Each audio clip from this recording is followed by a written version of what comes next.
Cinema ఒక వింత విశ్వంలో మొదలవుతుంది. అక్కడ రెండు ప్రపంచాలు ఎంత దగ్గరగా ఉంటాయంటే అసలు ఆకాశమే కనిపించదు. పై ప్రపంచంలో ఉండేవాళ్లు కింద ప్రపంచంలో ఉండేవాళ్లకు తలకిందులుగా కనిపిస్తుంటారు. ఎవరి ప్రపంచపు గ్రావిటీ వాళ్లనే లాగుతుంటుంది కాబట్టి ఒక ప్రపంచం నుంచి ఇంకో దానికి ప్రయాణించడం అసాధ్యం. ఒకవేళ ఏ పదార్థమైనా వేరే ప్రపంచంలోకి వెళితే కొన్ని గంటల్లోనే కాలి బూడిదైపోతుంది. పైనున్న ప్రపంచాన్ని అప్ టాప్ అని, కింద ఉన్న ప్రపంచాన్ని డౌన్ బిలో అని అంటారు. అప్ టాప్ వాళ్లు చాలా రిచ్, అంతా మోడరన్. కానీ డౌన్ బిలో పరిస్థితి మాత్రం దారుణం, అంతా పేదరికమే. ఒక ప్రపంచం వాళ్లు ఇంకో ప్రపంచం వాళ్లతో మాట్లాడటం ఇక్కడ ఖచ్చితంగా నిషేధం. ఈ రూల్ బ్రేక్ చేస్తే జైలు పాలు కావడమో లేక ఉరిశిక్షో ఖాయం. ఈ రెండు ప్రపంచాల వాళ్లు లీగల్ గా కలుసుకునే ఒకే ఒక్క చోటు ట్రాన్స్ వరల్డ్ కార్పొరేట్ బిల్డింగ్. ఈ భారీ స్కేస్ క్రాపర్ రెండు ప్రపంచాలను కలుపుతూ ఉంటుంది. ఈ కథను చెబుతున్న కుర్రాడి పేరు ఆడమ్. తను కింద ప్రపంచంలో ఉంటాడు. కొన్నేళ్ల క్రితం వాళ్ల ఊళ్ళో జరిగిన ట్రాన్స్ వరల్డ్ ఫ్యాక్టరీ పేలుడులో వాళ్ల అమ్మా నాన్న చనిపోయారు. అప్పటినుంచి తను ఒక అనాథాశ్రమంలో పెరుగుతున్నాడు.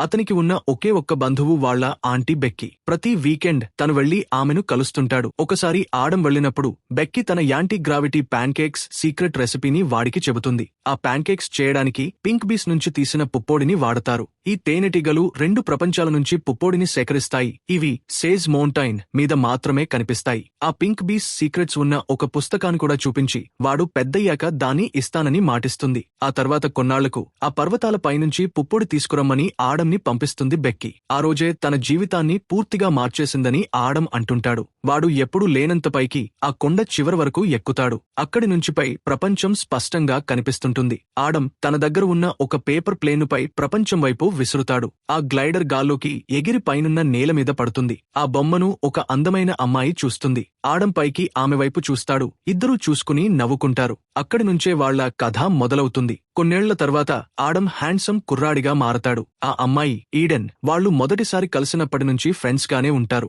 వాళ్లు రోజూ అదే స్పాట్ లో కలుస్తుంటారు. ఆ రోజు కూడా కొండపైన ఈడెన్ కోసం ఆడమ్ వెయిట్ చేస్తుంటాడు. వాళ్లు కలుస్తారు. ఆడమ్ సెకండ్ లా ఆఫ్ గ్రావిటీని వాడి ఈడెన్ ని తన ప్రపంచంలోకి లాక్కుంటాడు. ఆమె నడుముకి ఒక తాడు కట్టి తన వైపు లాగుతాడు. ఆడమ్ ఆమెను గట్టిగా పట్టుకుని ఇద్దరూ కలిసి అడవిలో పరుగెడుతుంటారు. కాని సడన్ గా ఎవరో కాల్పులు జరుపుతున్న సౌండ్ వినిపిస్తుంది. వెంటనే వాళ్లు మళ్లీ కొండపైకి పరుగెడతారు. ఆడమ్ ఈడెన్ను పై ప్రపంచంలోకి పంపుతుండగా గార్డ్స్ వాడి మీదకి కాల్పులు జరుపుతారు. ఆడమ్ చేతిలోంచి తాడు జారిపోతుంది. ఈడెన్ వెళ్లి పైనున్న నేలకి బలంగా గుద్దుకుంటుంది. తల నుంచి రక్తం కారుతూ ఆమె ఏ కదలిక లేకుండా పడిపోవడం వాడు చూస్తాడు. అదే టైంలో పోలీసులు ఆడమ్ను పట్టుకుని బెక్కీ దగ్గర నుంచి లాక్కెళ్లి జైల్లో పడేస్తారు. బెక్కీ ఇల్లు కూడా తగలబెట్టేస్తారు. కథ 10 ఏళ్ల ముందుకు వెళుతుంది. ఆడమ్ ఇప్పుడు పెద్దవాడయ్యాడు. తన బాస్ ఆల్బర్ట్ దగ్గర ఒక మెకానిక్ షాపులో పనిచేస్తున్నాడు. చర్మాన్ని యవ్వనంగా మార్చే యాంటీ గ్రావిటీ క్రీమ్ తయారు చేయడానికి వాడు బీ పుప్పొడితో ప్రయోగాలు చేస్తుంటాడు. కానీ ఆ మిక్స్చర్ ఎఫెక్ట్ కొద్దిసేపు మాత్రమే ఉంటుంది. ఆ ఫార్ములాను డెవలప్ చేయడానికి కావాల్సిన ఎక్విప్మెంట్ అప్ టాప్ లో మాత్రమే దొరుకుతుంది. ఒకరోజు పనిచేసుకుంటుండగా టీవీ స్క్రీన్ మీద ఈడెన్ను చూసి ఆడమ్ షాక్ అవుతాడు. ఆ ఘోరమైన యాక్సిడెంట్ తర్వాత వాడు ఆమెను చూడటం ఇదే ఫస్ట్ టైం. ఆమె ట్రాన్స్ వరల్డ్ లో పనిచేస్తుందని వాడికి తెలుస్తుంది. ఈడెన్ బతికే ఉందని తెలిసి ఆడమ్ ఆనందానికి అవధులు ఉండవు. తన క్రీమ్ను పూర్తి చేయడానికి కావాల్సిన టూల్స్ ట్రాన్స్ వరల్డ్ లో ఉన్నాయని వాడు అక్కడే జాబ్ లో జాయిన్ అవుతాడు. అదే టైంలో ఆఫీస్లో తన పాత ప్రేమను వెతికి పట్టుకోవాలని ప్లాన్ చేస్తాడు. ట్రాన్స్ వరల్డ్ లో మొదటి రోజు అక్కడి ఆఫీస్ సెటప్ చూసి ఆడమ్ ఆశ్చర్యపోతాడు. ఆ భారీ బిల్డింగ్ లో చాలా లెవెల్స్ ఉంటాయి. ప్లస్ గుర్తు ఉన్న ఫ్లోర్స్ అప్ టాప్ వాళ్లకు, మైనస్ గుర్తు ఉన్న ఫ్లోర్స్ డౌన్ బిలో వాళ్లకు కేటాయించారు. ఆడమ్ గ్రౌండ్ లెవెల్లో పనిచేస్తుంటాడు. ఇది రెండు ప్రపంచాల వాళ్లు కలిసే ఒక మిడిల్ ఫ్లోర్. వాళ్ల మేనేజర్ ఆడమ్ కి కంపెనీ రూల్స్ చెబుతాడు. డౌన్ బిలో నుంచి వచ్చి ట్రాన్స్ వరల్డ్ లో ఇంత మంచి జాబ్ కొట్టడం వాడి అదృష్టమని అంటాడు. అప్ టాప్ నుంచి ఏ చిన్న వస్తువు తెచ్చుకున్నా సరే జాబ్ పీకేసి జైల్లో పెడతారని గట్టిగా వార్నింగ్ ఇస్తాడు. ఒక కొలీగ్ ఆడమ్ కి పై ప్రపంచం నుంచి తెచ్చిన ఒక వస్తువు ఇచ్చి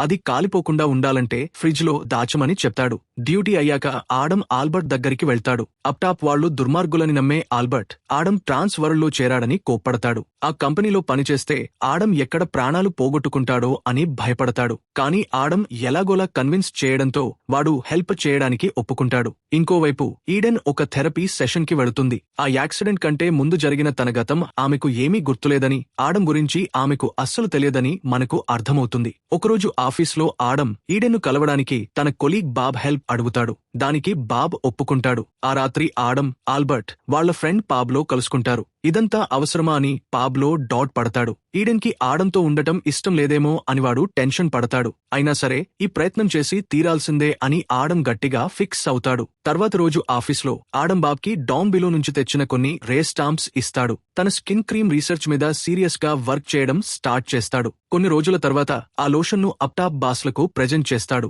దాన్ని ఒక కుక్క మీద అప్లై చేయగానే ఆ కుక్క ఫేస్ టైట్ గా యవ్వనంగా మారిపోతుంది. ఆ రిజల్ట్ చూసి ఇంప్రెస్ అయిన బాస్లు దాని ఎఫెక్ట్ ఇంకా ఎక్కువసేపు ఉండేలా చేయడానికి ఆడంకి మరింత టైం ఇస్తారు. ఆ రోజు షిఫ్ట్ అయిపోయాక కూడా ఆడం లేట్ వరకు ఆఫీస్లోనే ఉంటాడు. అందరూ వెళ్లిపోయాక పైకి ఎక్కి బాబ్ డెస్క్ నుంచి అప్టాప్ సెక్రటరీకి కాల్ చేస్తాడు. తాను బాబ్లా బిల్డప్ ఇచ్చి ఈడెన్తో ఒక డేట్ ఫిక్స్ చేస్తాడు. తర్వాత షాపులో ఆడం అప్టాప్ లో నడవడానికి వీలుగా వేరే ప్రపంచం మెటీరియల్స్ తో ఒక బరువైన సూట్ తయారు చేస్తారు. మరుసటి రోజు ఆడం ఒక ప్రైవేట్ రూమ్ లో ఆ సూట్ వేసుకుని అప్టాప్ ఎంప్లాయ్లా రెడీ అవుతాడు. ఆ గేర్ వేసుకోగానే ఆ బరువు వాడిని బ్యాలెన్స్ చేస్తుంది. దాంతో వాడు సీలింగ్ మీద నడవగలుగుతాడు. వెంటనే ఈడెన్ పనిచేసే ఫ్లోర్ కి పరుగెడతాడు. ఆమెను చూసి మురిసిపోతాడు. కాని ఆమెకి వాడు ఎవరో గుర్తుపట్టదు. ఈడెన్ తన గతాన్ని మర్చిపోయిందని ఆమె కొలీగ్ ఒకరు ఆడంకి చెబుతారు. ఆమెకు తన స్కిన్ క్రీమ్ నచ్చుతుందేమో అని ఒక సాకు చెప్పి ఆమెను కలుస్తాడు. ఆమెకు గతం గుర్తు చేయాలని వాళ్ల చిన్నప్పటి ముచ్చట్లు చెబుతాడు. కాని ఆమె వాటిని విని నవ్వేస్తుంది. సడన్ గా వాడి బట్టల్లోంచి పొగ రావడం స్టార్ట్ అవుతుంది.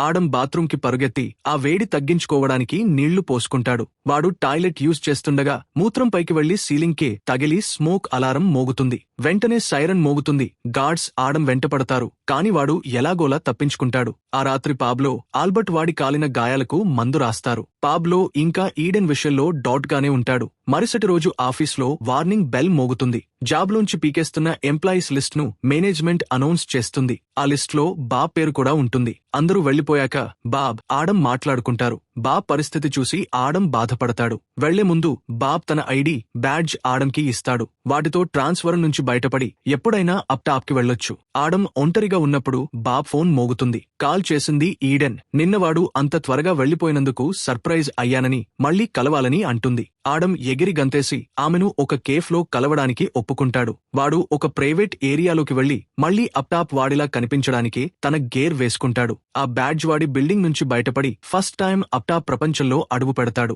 చుట్టూ చూసి ఆశ్చర్యపోతాడు. తర్వాత ఈడెన్ను కలవడానికి రెస్టారెంట్ కి వెళ్తాడు. ఆమెకు గతం గుర్తు చేయాలని ఆడం ట్రై చేస్తాడు. కాని అది ఈడెన్ కు ఇబ్బందిగా అనిపిస్తుంది. ఆమె వెళ్లిపోవడానికి ట్రై చేస్తుంది. కాని ఆడం ఆమెను ఆపి కన్విన్స్ చేస్తాడు. వాళ్లు కాసేపు మాట్లాడుకుంటుండగా ఆడం షూస్ కాలిపోవడం స్టార్ట్ అవుతాయి. వాడు ఎంత తొందరగా వీలైతే అంత తొందరగా డామ్ బిలోకి వెళ్లిపోవాలి. ఇద్దరూ డైనర్ నుంచి బయటికొచ్చి మరుసటి రోజు మళ్లీ కలుద్దామని ప్లాన్ చేసుకుంటారు. ఆడం షూస్ కి మంటలు అంటుకోవడంతో సముద్రం వైపు పరిగెత్తి నీళ్లలోకి దూకేస్తాడు. ఆ షూస్ విడిపోగానే వాడు మళ్లీ డామ్ బిలోకి పడిపోయి అక్కడి నీళ్లలో పడతాడు. చివరికి ఎలాగోలా ఇంటికి చేరుకుంటాడు. కాని వాడికి జలుబు చేస్తుంది. ఆ రాత్రి ఈడెన్ కు తనకి ఆడంకి సంబంధించిన ఒక కల వస్తుంది. ఆమె పాత జ్ఞాపకాలు మెల్లగా గుర్తొస్తుంటాయి. తర్వాత రోజు ఆఫీస్లో ఆడం క్రీమ్ ఫార్ములా పూర్తవుతుంది. ఒక పెద్ద మీటింగ్ రూమ్ లో కంపెనీ డైరెక్టర్స్ కి దాన్ని చూపిస్తాడు. ఆడం పక్కన ఒక ముసలావిడ కూర్చుంటుంది. వాడు ఆ క్రీమ్ ను ఆమె ఫేస్ కి రాస్తాడు. వెంటనే ఆమె చర్మం టైట్ అయిపోతుంది.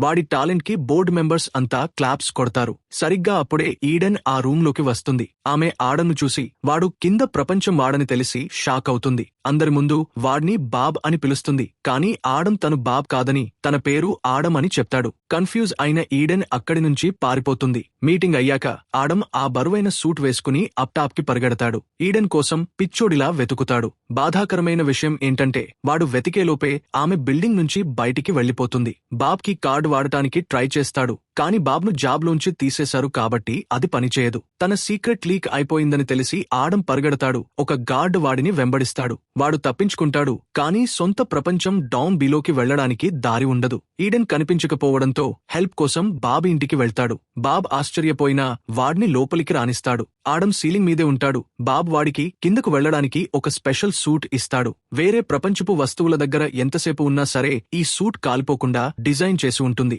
ఆ తర్వాత ఆడం ఆ పింక్ పుప్పొడి పవర్ ఏంటో బాబ్కి చూపిస్తాడు. రెండు ప్రపంచాల లిక్విడ్స్ ను మిక్స్ చేసి రెండింటి మధ్య గాల్లో తేలే ఒక మెటీరియల్ ను క్రియేట్ చేస్తాడు. ట్రాన్స్ వరల్డ్ దగ్గర ఈ ఫార్ములా ఉంటే వాళ్లు డబ్బులు సంపాదించడానికి దాన్ని వాడతారని బాబ్ భయపడతాడు. కాని తను ఆ పింక్ పుప్పొడి సీక్రెట్ కంపెనీలో ఎవరికి చెప్పలేదని ఆడం అంటాడు. తన హెల్ప్ లేకుండా కంపెనీ ఆ క్రీమ్ ను తయారు చేయలేదు. బాబ్ ఇచ్చిన కొత్త సూట్ వేసుకుని ఆడమ్ మళ్లీ ఈడెన్ను చూసిన కేఫ్కి వెళ్తాడు. ఆమెతో మాట్లాడతాడు. సర్ప్రైజింగ్ గా ఆమె వాడిని చూసి సంతోషిస్తుంది. వాళ్ల చిన్నప్పటి జ్ఞాపకాలు కొన్ని గుర్తొస్తున్నాయని ఆమె చెబుతుంది. ఫైనల్ గా ఆ ఇద్దరూ ముద్దు పెట్టుకుంటారు. అయితే పోలీసులు అక్కడికి రావడంతో వాళ్లు పారిపోవాల్సి వస్తుంది. ఆడమ్ పారిపోయి డౌన్ బిలోకి వెళ్లే దారి పట్టుకుంటాడు. పోలీసులు వాడి కోసం ఇంకా వెతుకుతుంటారు. వాడు తప్పించుకున్న న్యూస్ టీవీలన్నింటిలో వచ్చేస్తుంది. కింద ప్రపంచంలో వాడు సేజ్ మౌంటైన్ ఎక్కి ఈడెన్ కోసం వెయిట్ చేస్తుంటాడు. ఫైనల్ గా ఆమె వస్తుంది. ఆ జంట గాల్లో తేలుతూ ముద్దు పెట్టుకుంటారు. వాళ్లు అప్ టాప్ లో ఉండగానే సోల్జర్స్ వాళ్లని వెతుక్కుంటూ వస్తారు. వాళ్లు పారిపోవాలని చూస్తారు. కానీ గార్డ్స్ ఈడెన్ను పట్టుకుంటారు. ఆడమ్ డౌన్ బిలోకి పడిపోతాడు. ఆడమ్ ఒక చెట్టుకు గుద్దుకుంటాడు. కానీ ఆ స్పెషల్ సూట్ వల్ల ప్రాణాలతో బయటపడతాడు. డౌన్ బిలోలో ఆడమ్ నడుచుకుంటూ వెళ్తుండగా ఇద్దరు వ్యక్తులు వాడిని కిడ్నాప్ చేస్తారు. సీక్రెట్ క్రీమ్ ఫార్ములా ఇస్తే ఈడెన్ను వదిలేస్తామని బెదిరిస్తారు. ఆ తర్వాత వాడిని కారులోంచి బయటికి తోసేస్తారు. ఇంకా ఈడెన్ను ఎప్పటికీ చూడలేనేమో అనుకుని ఆడమ్ తన నార్మల్ లైఫ్ కి వెళ్లిపోతాడు. అదే టైంలో అప్ టాప్ లో ఆడమ్ చూపించిన ఫార్ములాను బాబ్ టెస్ట్ చేసి అది గ్రావిటీని రివర్స్ చేస్తుందని, అప్ టాప్ వాళ్లు డౌన్ బిలోలో నడవడానికి హెల్ప్ అవుతుందని తెలుసుకుంటాడు. మరుసటి రోజు ఈడెన్ బాబ్ దగ్గరికి వెళ్లి హెల్ప్ అడుగుతుంది. ఆ మధ్యాహ్నం ఆడమ్ షాపులో ఉండగా సడన్ గా బాబ్ వస్తాడు. ఆడమ్ షాక్ అయ్యి ఎలా వచ్చావని అడుగుతాడు. ఆడమ్ ఫార్ములా వాడి బాబ్ గాల్లో తేలుతూ ఉంటాడు. బరువైన బట్టలు లేకుండానే తాను డౌన్ బిలోలో ఉండగలనని చూపిస్తాడు. ఏ వస్తువుకైనా రెండు ప్రపంచాల గ్రావిటీని క్యాన్సిల్ చేసేలా ఆ మిక్స్చర్ ను వాడు ఇంప్రూవ్ చేశాడు. ట్రాన్స్ వరల్డ్ చేజిక్కించుకునేలోపే తాను ఆ క్రీమ్ పేటెంట్ ను కొనేశానని చెప్పి ఆడమ్ కి ఒక డేట్ ఉందంటూ బాబ్ సర్ప్రైజ్ ఇస్తాడు. ఆ వెంటనే ఈడెన్ అక్కడికి డౌన్ బిలోకి వచ్చి తను ప్రెగ్నెంట్ అని చెబుతుంది. అంటే ఆమె కడుపులో ఉన్న బిడ్డ రెండు ప్రపంచాలకి చెంది ఉండటం వల్ల గ్రావిటీ ప్రాబ్లం లేకుండా ఆమె రెండు ప్రపంచాల్లోనూ ఉండగలదు. చాలా ఏళ్ల తర్వాత రెండు గ్రహాల మీద పెద్ద పెద్ద టవర్స్ కనిపిస్తాయి. అంటే ఆ రెండు ప్రపంచాలు ఇప్పుడు బాగా డెవలప్ అయ్యాయని అర్థం. రెండు ప్రపంచాల పిల్లలు కలిసి బాస్కెట్బాల్ ఆడుకుంటూ ఉండటంతో ఈ కథ ముగుస్తుంది. Please like and subscribe.